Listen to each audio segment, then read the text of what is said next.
할렐루야. 귀한 찬양 감사를 드립니다. 오늘은 각각 받은 은사와 은혜대로 청지기, 선한 청지기에 관한 그런 이야기를 함께 나눌까 합니다. 선한 청지기란 무엇을 뜻합니까? 우리는 다 주의 것이죠. 하나님께서 우리에게 빈손으로 온 우리에게 생명과 또 여러 가지 우리가 생각지도 못했던 많은 것들을 많이 주셨죠. 주님이 주신 것을 정말 주님의 뜻대로 잘 관리하여서 하나님이 장차 셈하시는 그 날에 잘했다 칭찬을 받는 자, 그런 자가 바로 선한 청지기이죠. 하나님께서 우리에게 주신 것들이 너무나도 많습니다. 그런 것들을 우리가 하나님의 뜻대로 잘 관리하여서 주님 앞에 섰을 때 잘했다 칭찬받을 수 있는 우리 모든 이람의 성도들이 될 수 있기를 주님의 이름으로 축복합니다. 제가 운동을 할 때든 좀 운전을 할 때든 설교를 들으면 좋을 수 있기 때문에 간증을 주로 많이 들어요. 근데 지난주에는 내가 매일 기쁘게라고 하는 프로에서 신현준 그 탤런트가 MC를 보는 그러한 간증 프로가 있죠. 그곳에서 멕시코 선교사 김윤상 선교사님이 간증을 한 것을 들었습니다. 그런데 그 유튜브에 썸네일을 한번 제가 캡처를 해봤는데요. 뭐라고 기록되어 있냐면 당신이 죽기 전에 꼭 들어야 할 간증, 이렇게 써 있더라고요. 그래서 제가 들어보니까 죽기 전에 들어야지 죽기 직전에 들으면 안 되겠더라고요. 죽기 직전에는 못 들을 수 있어요. 죽기 전에 여러분들 나중에 한번 영상으로도 한번 들어보시고 제가 그 중에 일부만 잠깐 언급을 할까 합니다. 멕시코 선교사 김윤상 선교사님의 간증이 담겨져 있는데 어떻게 그 간증을 이제 들어보니까 그가 어렸을 때부터 좀 부르심이 좀 있었던 것 같아요. 장로교 신자예요. 그래서 체험 위주가 아니라 성경 위주의 건강한 신앙생활을 하고 있던 그러한 장로교 신자였는데 어려서부터 하나님에 대한 부르심이 부담감이 있었던 것 같아요. 부담감이 있으면 사람들이 어떻게 우회적으로 말을 많이 돌리냐면 저는 나중에 커서 장로가 되어서 돈을 많이 버는 장로가 되어서 교회에 헌금을 많이 하겠습니다. 이렇게들 많이 우회적으로 이야기를 하죠. 이분도 똑같았습니다. 대학 졸업하자마자 돈 벌기 위해서 멕시코 밑에 있는 과테말라로 가서 열심히 돈을 벌었다고 합니다. 그리고 또 많이 벌었어요. 그리고 결혼을 해서 또 계속해서 성공 가도를 달렸죠. 근데 2017년도에 하나님께서 너무나도 강력하게 그렇게 콜링을 하시는 거예요.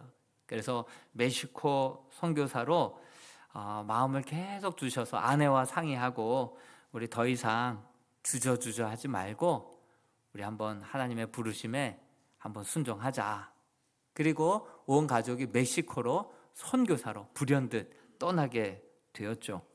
근데 1년 4개월이 지났을 때 그곳에서 거의 죽음 직전에 이르는 큰 교통사고를 당하게 됩니다. 혹자들은 하나님이 가라고 해서 갔는데 이게 무슨 날벼락이냐, 하나님 계신 거 맞냐, 막 이렇게 따지는 사람들도 있었을 테지만 본인은 말합니다. 정말 솔직히 말해서 그 일로 하나님을 만나게 되어서 지금 참 의미 있는 삶을 살 수 있게 되어서 너무나도 감사하다.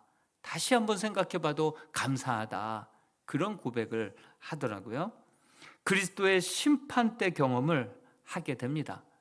그 이후로 24일 동안 깨어나지 못했는데 그 가운데 그리스도의 심판대 경험을 하는데 그 그리스도의 심판대의 경험은요, 그의 주관적인 경험만이 아니라 우리 모두도 언젠간 바울이 고백했던 것처럼 그리스도의 심판대 앞에 한 사람도 예외 없이 그 자리에 서게 되는 날이 오게 될 줄로 믿습니다. 이분이 먼저 서보신 거예요. 먼저 서신 것이죠. 그날 비가 많이 내리던 날 밤에 고속도로를 달리는데, 미국의 뭐 고속도로는 이렇게 반대편 차량과 뭐 분리벽이 없었나 봐요. 그 차가 넘어와서 정면 추돌을 하게 되고 거의 숨만 붙어 있는 상황 속에서 병원으로 실려가게 됩니다.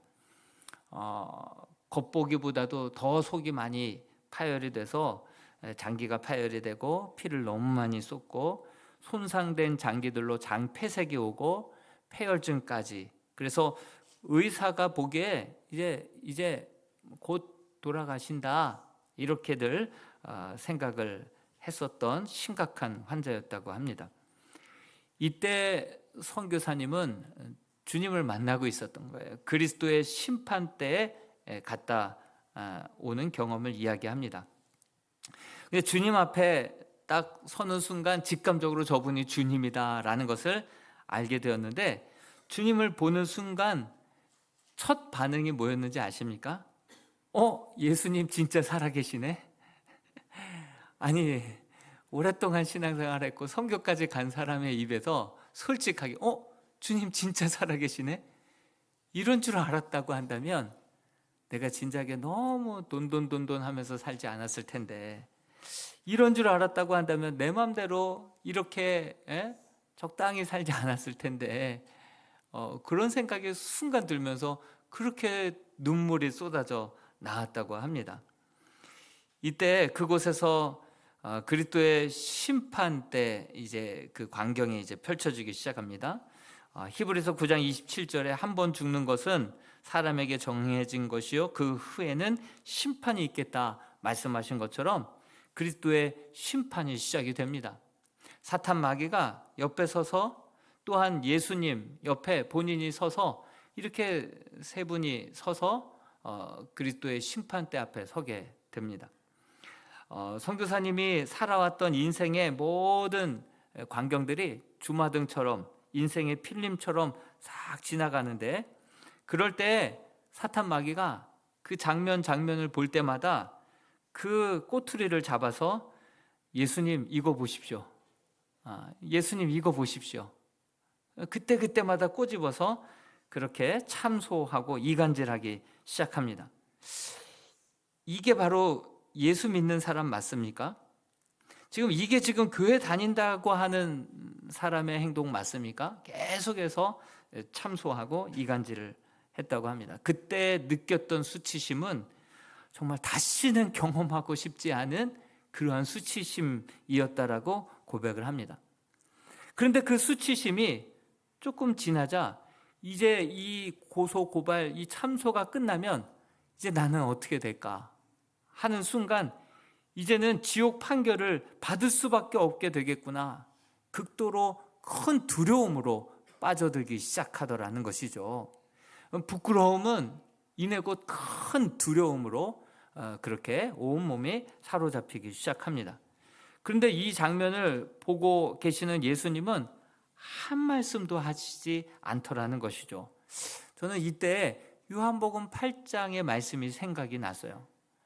가늠하다가 현장에서 붙잡힌 여인을 향하여서 사람들이 막 돌을 들었다 놨다 할 때 예수님 아무 말 없이 바닥에다 뭐 쓰셨잖아요.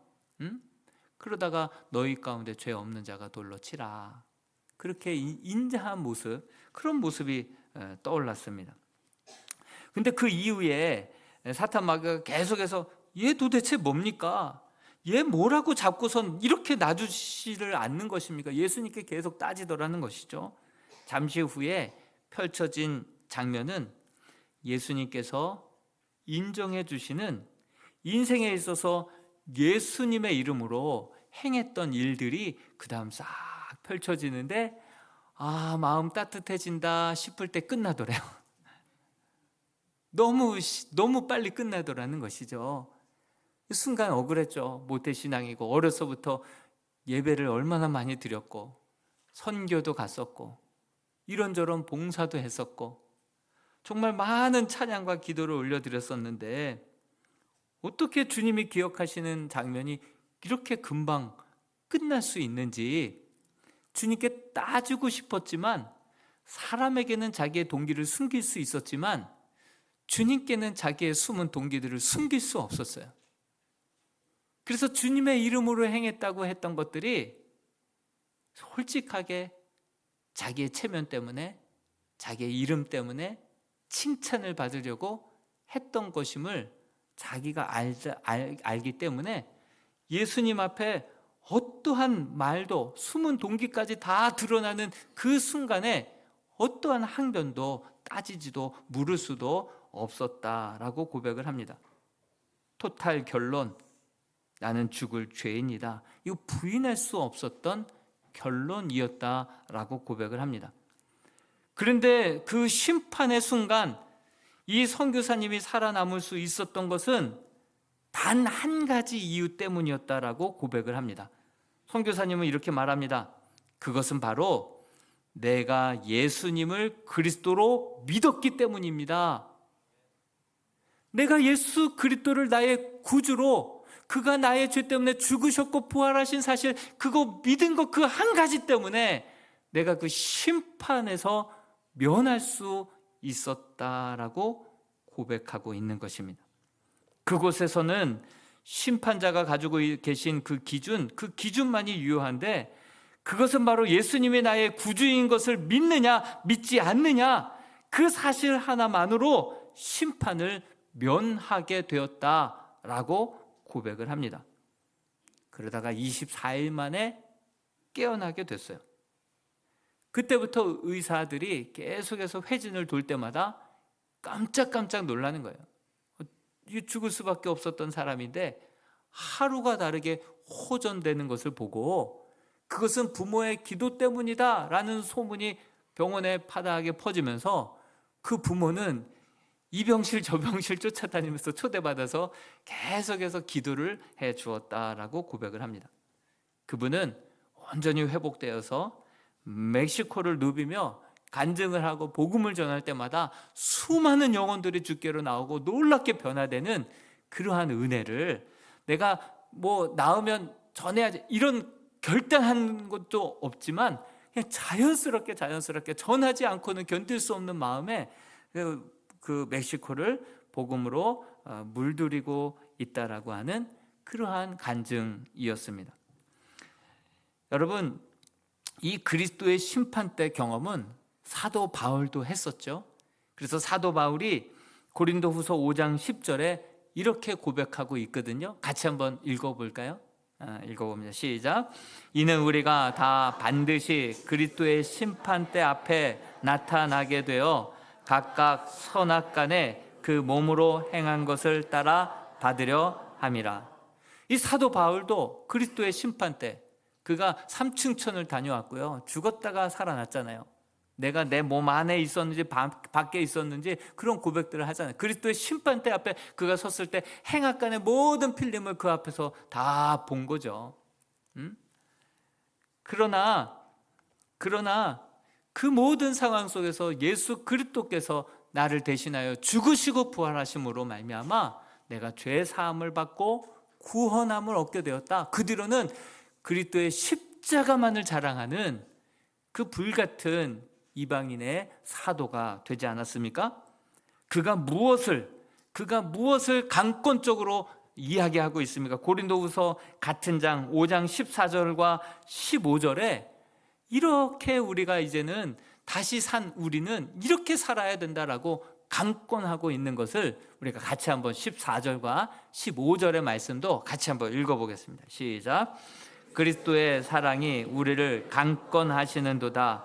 우리가 생각하건대 한 사람이 모든 사람을 대신하여 죽었은즉 모든 사람이 죽은 것이라.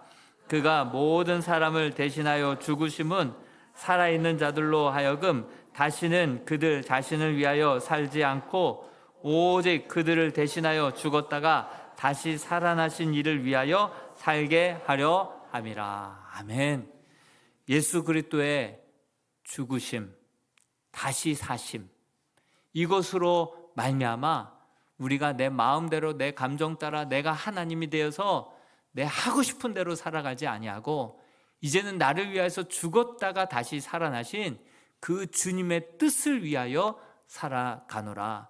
그러한 청지기의 삶을 우리가 살아가게 될 때, 주님의 뜻을 이루며 주님의 뜻을 따라 살아갈 때, 우리가 장차 주님 앞에 그리스도의 심판대 앞에 섰을 때 칭찬과 존귀와 면류관을 갚아 주실 줄로 믿습니다. 우리는 언제 내가 청지기다라고 하는 사실을 깨닫게 됩니까? 이 선교사님의 간증을 통해서, 베드로의 고백을 통해서, 바울의 그러한 강권하시는 그 메시지를 통하여서 이제 곧 언젠가는 마지막 날 우리가 주님 앞에 서게 될 날이 온다, 이것을 우리가 깨닫게 되는 거 아니겠습니까? 뿐만 아니라 우리가 갑자기 건강을 잃게 되었을 때 어떻습니까? 하나님 앞에 기도하죠. 매달리죠. 하나님 건강 주시고 생명 주시고 기회를 달라고 기도하죠. 건강, 내가 젊었을 때는 다 내 것인 줄 알고 내 건강 내 마음대로 허비하고 그렇게 관리 잘 못하고 마구잡이로 살지 않았습니까? 그렇지만 잃고 나서 보니까 생명 내 것이 아니라, 건강 내 것이 아니라 하나님이 허락해 주신 것이구나.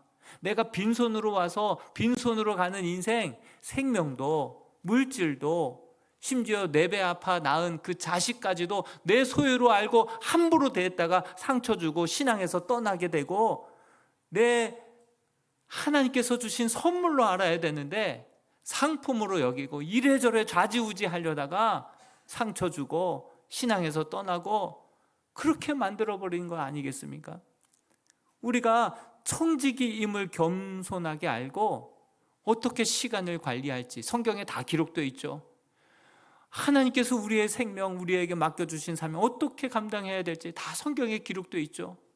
우리 살아가는 자녀를 하나님께서 주시는 그 구원의 선물이라고 우리에게 주셨건만, 자녀와의 관계는, 부부와의 관계는 어떻게 해야 되는지 그 모든 것들이 성경에 다 기록되어 있고, 하나님께서 주신 것들을 하나님의 뜻대로 잘 관리하고 다스리고 그렇게 순종하며 나아갈 때 하나님께서 그 모든 것들을 통해서 하나님께 영광 돌리게 하시고, 결국 우리가 그리스도의 심판대 앞에 섰을 때 착하고 충성된 종아, 네가 이 작은 일에도 정말 정성을 다하여 지혜와 충성을 다해서 섬겼으니 내 주인의 기쁨에 참여하고 내가 큰 것으로 의의 면류관, 생명의 면류관, 영광의 면류관으로 내가 갚아주리라. 그렇게 갚아주실 줄로 믿습니다. 여러분, 성경에 보면 선한 청지기들의 이야기들이 많이 나와요. 지극히 작은 일에 충성되다 보니 하나님께서 중간중간 정산하셔서 높여주시고 더 많은 일들을 맡기시고 더 귀한 상급으로 갚아주시는 모습들을 많이 보게 됩니다. 특별히 요셉을 한번 보십시오. 종으로 팔려갔어요. 한순간 종으로 팔려갔어요. 종이 열심히 일하는 거 당연한데 하나님 앞에서 코람되어 성실과 진심으로 하자 그 보디발이 종 중에서도 가정 총무로 그에게 직무를 맡기지 않습니까? 여러분, 가정 총무가 바로 청지기인 거예요. 청지기. 정말 믿고 그 귀한 일들을 맡겼습니다. 그러자 이 요셉이 주인 행세하고 다니지 않았어요. 정말 리더십을 주님 안에서 정직하고 성실하게 감당하다가 그 보디발의 아내가 나랑 같이 놀자고 꼬시네요. 그럴 때 그 주인이 나에게 허락하신 것은 이 가정의 모든 것들을 다스리라고 하셨지만 당신만큼은 내게 허락하지 않았다고, 이것은 주인의 뜻이 아니라고 그것을 거절하고 딱 선을 긋죠. 주인이 나에게 맡겨주신 그 뜻을 따라서 정직과 성실로 하다가 그 선을 넘을 때 그 보디발의 아내에게 잘 보이면 어떻게 될까요? 떡고물도 생기고 편안하게 여러 노후가 그냥 편안할 수도 있었다 생각하고 야망에 주인 행세하다가 주인인 줄 착각하고 선을 넘었다가 만약에 보디발한테 딱 들켰으면 어떻겠습니까? 감옥 보내기 전에 그냥 단칼에 목베임을 당하고 그 요셉의 이야기는 성경에도 기록되지 않았을 것입니다. 그러나 정직하고 성실하게 선을 넘지 않고 주님의 뜻을 따라서 그렇게 정직하게 충성을 다하다 보니 감옥으로 그렇게 쫓겨져서도 그곳에서도 정말 감옥의 총무가 되고, 또 하나님께서 때가 되어 그를 높이시사 애굽의 전 나라 살림을 다 관장하는 애굽의 총리가 되게 해주신 분이 우리 하나님이신 줄로 믿습니다.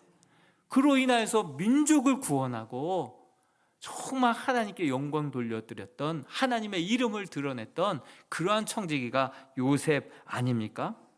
그런데 요셉이 만약에 주인 행세하고 그 선을 넘어서 그 주인의 뜻을 넘어서서 주인 행세했다고 한다면 그는 감옥에서 끝날 인생이었을 것입니다. 누가복음 16장에도 보면 불의한 청지기 비유가 나와요. 그 주인이 믿고 모든 전 그 가정을 다 이를 맡기고 주인이 떠났습니다. 그런데 주인은 눈과 귀가 있어서 다 보고 듣죠. 예? 이 불의한 청지기가 정말 주인 행세를 하고 다닌다라고 하는 이야기를 들었습니다. 그래서 주인이 와서 그를 불러다가 이제 이 종의 역할을, 청지기의 역할을 이제 셈하자, 이제 그만하자, 언제까지 그만두자, 이렇게 명합니다. 그러자 졸지에 이 불의한 청지기는 땅을 파자니 힘이 없고 빌어먹자니 부끄럽구나, 그런 탄식과 고백을 하게 되지 않습니까? 주인인 것, 그것을 주의 뜻대로, 그리고 주님의 셈을 항상 기억하며 살아갈 때에 우리는 선한 청지기가 되게 될 줄로 믿습니다. 모든 것이 내 것이냐, 내 마음대로 내 돈 내가 쓴다는데, 내 시간 내 마음대로 쓴다는데 누가 뭐라 그래?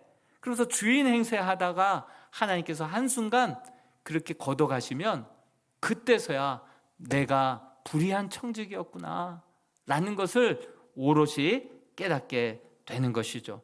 하나님께서 우리에게 맡겨주신 것들을, 하나님께서 우리에게 주신 은사로 하나님의 뜻을 따라서 정말 정직과 성실로 누가 보든 보지 않든 그것을, 작은 일을 귀하게 감당할 때 하나님께서는 크다 일컬어 주시고 정말 존귀와 영광과 면류관으로 허다한 증인들 앞에서 칭찬과 면류관을 우리에게 씌워주시는 분이 우리 하나님이신 줄로 믿습니다. 다윗도 어린 양, 아버지의 양이에요. 그것도 새끼 양이에요. 그거 잡혀가면 한 마리 그냥 없는 셈 쳐도 상관없었을 거예요. 그런데 곰에게, 사자에게 쫓아가서 그 입에서 그 어린 양들을 끄집어내어서 그것들이 공격해 오면 그것을 또 쳐서 물리쳤던, 목숨을 걸고 조그만 그 양을 그렇게 생명처럼 귀하게 여기다 보니 하나님께서는 그 유다의 왕으로 그를 높이시고 작은 일에 충성된 자에게 큰 것을 맡기신 분이 하나님이시죠. 그리고 가는 곳마다 하나님께 묻고, 하나님 올라갈까요? 하나님 이 어떻게 하면 좋습니까? 하나님께 늘 물었죠. 내가 항상 그의 기뻐하시는 일을 행함으로 그가 나를 혼자 두지 아니하셨느니라. 항상 묻고 정말 주님의 감동과 말씀 따라 나아가니 가는 곳마다 이기게 하셨다라고 하는 말씀이 계속 이어지지 않습니까? 대상 29장 14절 말씀에 하나님 앞에 성전도 지어드리고 싶었어요. 그런데 손에 피가 가득해서 안 된다. 그러자 성전에 예물을 드리면서 이런 고백을 합니다. 역대상 29장 14절을 같이 한번 읽어볼까요? 시작. 나와 내 백성이 무엇이기에 이처럼 즐거운 마음으로 드릴 힘이 있었나이까? 모든 것이 주께로 말미암아 싸우니 우리가 주의 손에서 받은 것으로 주께 드렸을 뿐이니이다. 마음에 합한 자라고 칭찬받은 이유가 바로 여기에 있는 거예요. 모든 것을 하나님께서 주신 것, 그걸로 드리는데 내가 뭐 칭찬받을 일이 뭐가 있으면, 나는 무익한 종입니다. 주님께서 주신 거 그냥 드릴 뿐입니다. 이런 정말 무익한 청지기의 종의 그러한 자세로 나아가자 하나님께서는 그의 자손들에게도 그와의 약속을 신실하게 지키시는 분이 우리 하나님이신 줄로 믿습니다. 오늘 본문에도 만물의 마지막이 가까웠으니 그러므로 너희는 정신을 차리고 근신하여 기도하라. 첫 번째로 근신하여 기도하라. 두 번째로 서로 사랑하라. 서로 사랑하라. 세 번째로 서로 각각 은사를 받은 대로 선한 청지기 같이 서로 봉사하라. 이렇게 말하고 있어요. 여러분, 우리가 교회에서 봉사하는 사람만 봉사해요. 퍼센테이지로 따진다면 10% 정도 봉사하는 사람이 2개, 3개, 4개 막 봉사해요. 그런데 성경은 서로 선한 청지기가 되어 하나님 앞에 받을 상급을 바라보면서 정말 여러분 생각해 보십시오. 예수 그리스도로 인하여서 우리는 공짜로 죄 사함을 받았습니다. 죄에서 우리는 구원함을 받았습니다. 그런데 상급과 면류관은요, 여러분 우리에게 맡겨주신 은사와 그 사명, 그 직분, 하나님 앞에서 작은 것이라도 소중하게 여기고 잘 감당할 때 칭찬과 존귀와 면류관은 공짜로 주어지는 것이 아니라 청지기 직분을 잘 감당하고 인내로 수고로 잘 감당할 때 주어지는 상급이요 면류관인 줄로 믿습니다. 구원은 받았는데 희로라기 하나 걸치고 주 앞에 서지 않았으면 좋겠습니다. 여러분, 근신하여 기도하라. 사도 바울이 고백했죠. 근신하여 기도. 여러분, 근신 받아보셨어요? 학교 다닐 때? 예, 근신, 정학, 퇴학 그렇잖아요. 예? 근신이 뭡니까? 근신을 받으면 일주일 동안 근신하라. 그러면 반성문부터 써내죠. 근데 반성문 글로 써내는데 내가 이렇게 잘못해서 뭐 귀신같이 알아요. 그런데 삶으로까지는 이게 연결이 안 되는 거예요. 알기는 아는데 아직 삶에 큰 간극이 있는 거예요. 그래서 일주일 동안 근신의 시간을 줘서 내가 뭘 잘못했는지를 알고 그렇게 행동의 생각과 말과 행동이 일치하도록 근신하는 시간을 주는 거 아니겠습니까? 사도 바울은 다른 사람은 몰라도 나는 주님을 배신하지 않겠습니다라고 호언장담했다가 닭이 2번 울자 3번 주님을 부인했던 사람이 베드로였어요.